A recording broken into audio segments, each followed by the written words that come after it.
Hi guys, magluto na naman tayo ng gulay. Ngayon naman ay vegetable strips, carrots at saka sayote. Yun. So naka-slice siya ng pahaba. Ayan yung sayote at saka carrots. Ayan. So yan.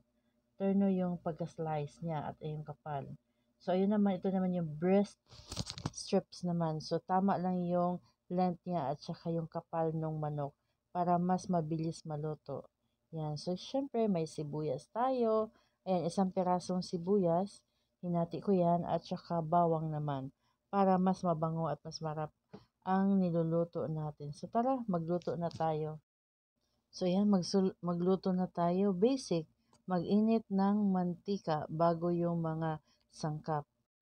So ayan, mainit na yung mantika. So ayan, bawang. Syempre yung una.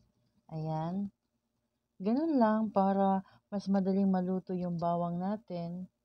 Ayan, sibuyas naman.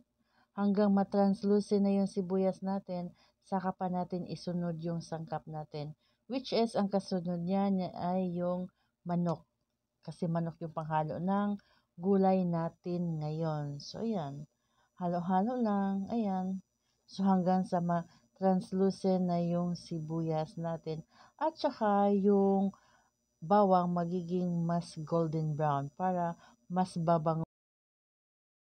So ayan na guys. Ngayon naman ihalo na natin yung manok natin. Yung chicken strips. At saka ano pala to? Parte ng manok ay breast. So ayan. So yan, ihalo-halo natin para hindi naman manikit yung manok natin sa pinaglutuan natin. Ayan. So yan siya guys. Halo-halo lang din para hindi siya dumikit sa pinaglutuan natin. Tapos, lagyan natin ng kaunting soy sauce. So yan, konti lang para naman hindi mangitim yung gulay natin o yung sabaw ng gulay natin. Ayan. Siyempre, nilagyan ng soy sauce, halo-halo din ulit. Ganun lang ang pagluluto natin. Para ka lang din naglalaro niyan. Yan. The more na-enjoy mo yung pagluluto, the more na mas masarap yung resulta ng niluluto mo. Ayan. So, ayan na siya. Ang bango na niya. Ayan nyo. Ang bango na ng manok natin. So, ngayon naman, ang sunod nating ihalo ay yung gulay natin kasi yung manok medyo ano na siya, golden brown na. Ayun.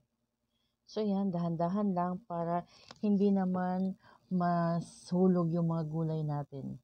So, ayan siya. So, yung gulay natin, since meron siyang sayote, hindi natin siya lagyan ng sabaw kasi yung sayote mismo nagtutubig yan.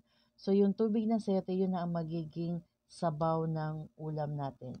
So, hayaan nyo lang siya maging ganyan kasi later, magkakaroon yan ng sabaw galing sa sayote. So, yan. Halo-halo. Ayan, ang pretty ng gulay natin. Ayun, oh. Ang ganda ng kulay ng carrots at saka ng sayote. Ayan. So, halo-halo lang. O, tingnan nyo, meron na siyang sauce. Kahit hindi natin sauce or sabaw, kahit hindi na natin siya nilagyan ng tubig. Kasi nga, yung sayote, nagtutubig yan siya. So, kapag nagluluto kayo ng may sayote, huwag nyo nang lagyan ng tubig. Kasi kusa siyang may lalabas na tubig. So, ayan siya. So, yun, nilagyan na natin ng oyster sauce para mas magiging mas masarap ang ating ulam, para magiging mas ganado tayo sa pagkain natin. So, ayan. Ayun, kunti na o wala nang laman yung oyster natin. Kaya bibili na naman tayo ulit niyan para laging mas masarap ang ating ulam ng dahil sa oyster sauce. So, sa oyster sauce naman, kahit anong brand lang, depende kung ano ang gusto ninyo na brand.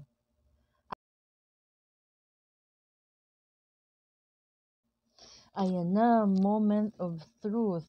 Yun, lagyan natin ng additional na pangpalasa, which is Magic Sarap. Hindi po siya sponsored, guys, ha. So, ayan, after lagyan ng pangpalasa, ihalo-halo para mas magiging, ano siya, mas even yung sarap niya. Ayan. So, tingnan nyo, ang daming tubig or daming sabaw. Kasi nga, dun yun sa sayote. Yun, tikman natin kung okay na ba yung timpla niya. Ayan. So, kumukulo siya. So, lagyan natin ng kaunting asin kasi matabang. So, kasi kung dagdagan natin ng soy sauce, mangingitim naman yung ano, yung sabaw niya. Baka akalain ng kakain ang niluto natin ay pusit. Ngayon naman tikman natin yung niluluto natin. So yan, kuha tayo ng isang slice ng manok at saka kaunting gulay. Ayan. So dapat pair siya.